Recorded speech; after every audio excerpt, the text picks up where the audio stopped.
On Monday, February 25th, 2019, our building caught on fire twice.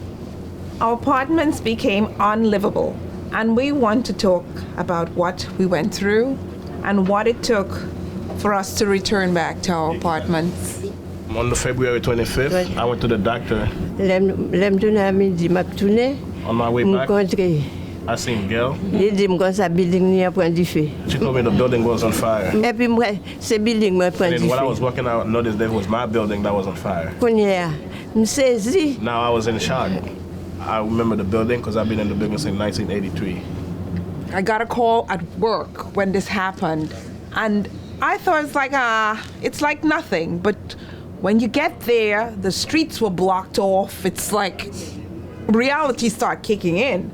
You're watching at people who were coming to support you, and you didn't realize how bad it was until everybody started talking about it, and then they told us we couldn't go back in.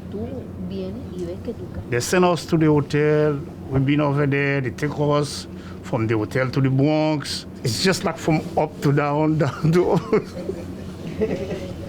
We don't have anything stay in the house. Everything is gone.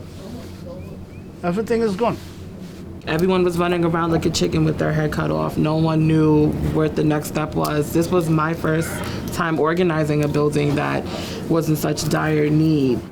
My apartment was water soaked, totally water. It was like a pool. And just think about the furniture, your bed, everything was soaked. And then it turned to the fungus and stuff. So you couldn't take anything, so you lost everything. My room was destroyed. I left everything in the living room. When I came back, everything was gone.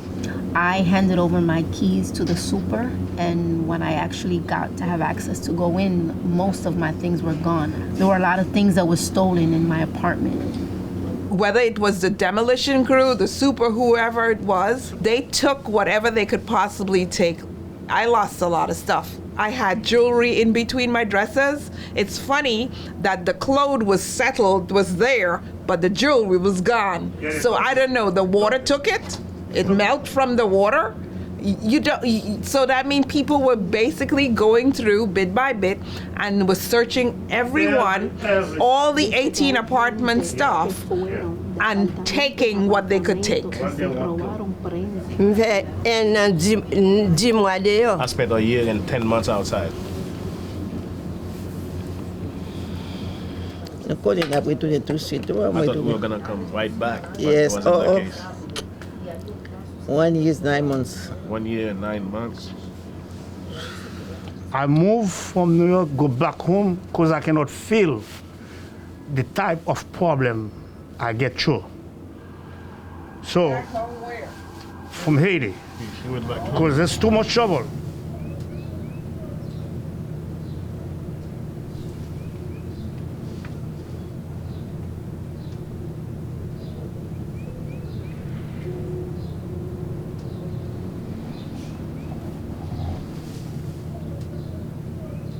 A fire started due to old wirings in the building. It was not caused by a tenant, and yet it seemed like you guys were being penalized for something that had nothing to do with you guys. From 2016, I needed a lot of repairs. There were a lot of things that weren't fixed, weren't up to code and up to par in my apartment. I had him in court from 2016, and nothing was ever done in my apartment. What's frustrating is when you see that the system itself is rigged.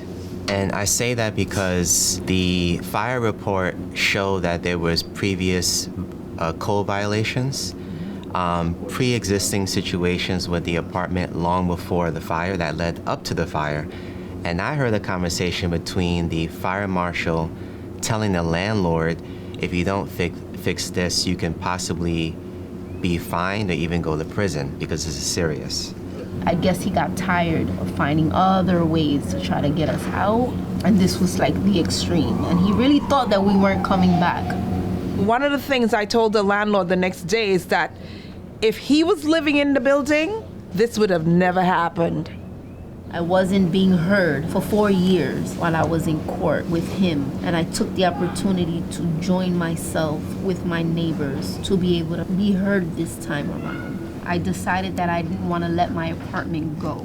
They were trying to do anything to evict me and get me out of my apartment. Porque yo todas las reuniones que yo hacía, yo salía de trabajo temprano y me iba donde yo estaba. I participated in every meeting, in every discussion that had to do with the building. I left work early in order to be able to go to every meeting and have my voice being heard. Y ahí me introducí con ellos, entonces ahí nos pusimos en serio a luchar y a la corte. I met everyone there and we all made an agreement to get serious about this issue and to go to court. When I first met Sabrina, I was very discouraged. I said to myself, this is a waste of time because I'm not new to the court system. My mother and I have gone to court against the same landlord. And I just thought, what's the point? Because the court is going to give them preference. They're going to get away with it. We're going to be protesting and it's going to be the same thing. For me, I know I'm going back to my apartment. Even at my daughter's house, you know. She said, you will stay here for 2 years. I said, no, I'm going back. Yeah, I know I'm going back. That New Jersey, you have to get car, c'est pour get machine, New Jersey, c'est pour booking train, bus. Easy. Taxi. We had in our minds not to give up. We're gonna stand up. We're gonna fight. It's hard, but we're gonna fight. That's the only way. And any information we got, we just keep passing it on to each other because power, it's like a chain. What really inspired me was what our ancestors had to go through for us to get to where we are now. And I said, I can't just give up. You don't get anything without fighting. We're not fighting just the landlords. It's a system of classism intertwined with systemic racism, and it's deeply institutional. So it's a legacy of those who are wealthy elite doing things for their benefit at other people's expense. Just holding on to each other, I think that's where we got the power, we got the strength, because we were all going through the same thing. And even though we were, some lost more than others, we all lost. Bottom line, we all lost something.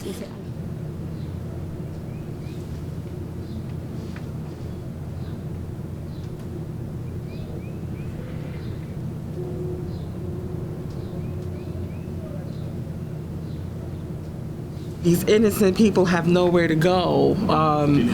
We would just go to court.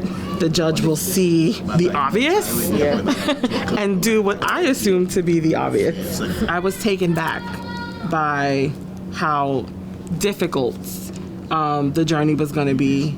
The court system was working for him when they told his lawyers that our situation was not an emergency. And I think that's when they got a lot of power. And they realized, oh, we could win this fight because it's not an emergency. It wasn't an emergency, but yet there were 18 people homeless in the street. The judge kept granting the landlord so many extensions. We kept getting so many different dates about when it would be done. Then landlord's defense was the work wasn't being done because the city was stopping it. His hands were tied. But the reason the city was stopping it because they found that he was using unlicensed contractors, he was using poor materials, and it would pose a greater problem. So they had to stop it and get him on task to do it properly. I knew I was gonna come back regardless. Chaque jour, next month, l'autre mois, l'autre mois, venu là, They keep l'autre mois, saying next venu month, là. next month, they keep stalling us. During the whole time, people's lives are at stake because people are living in basements, sleeping in different beds, they're spending money, and none of that money is going to be paid back because the landlord got his share in terms of the insurance. And what was more important was fixing the apartment to get people out, to raise the rent so he can make more money off of the situation. That first day in court when we were in the back room, and you all had prepared to testify, remember? And, we worked on your testimonies, we practiced it, and everyone went to court that morning, and we were told that they presented a deal, and the deal was that if you guys don't testify, you would return home the following month. And as skeptical as each and every single one of you were, we were advised by the attorneys that it would be the only way to have something on paper that signed, that, saying, like, basically to hold them accountable because it'll be on paper that they presented this deal. However, that meant you guys can't testify. The room felt heavy, the air felt thick. I had to excuse myself because the emotions took over, and I had to step into the hallway because I broke into tears. I have never witnessed something like this. Till this day, you guys never got to testify. A judge never got to hear your story from your mouths. I've spoken to tenants where, if we can do it again, they wouldn't have accepted the deal that day. Because there was no repercussions to the fact that they didn't get to move in until over a year later when it was supposed to be the following month. So when we're talking about a message to the community, systemically, it's wrong. I want my community to know we need to come together more. We need to be more united. Because he did this once, he will try to get us out again. Whether that be a damage in your apartment, whether that be something that needs to be repaired or fixed, we need to stick together as tenants, as one, and speak up about it. Change doesn't come quietly. You have to be loud. You have to be disruptive. You have to be vocal.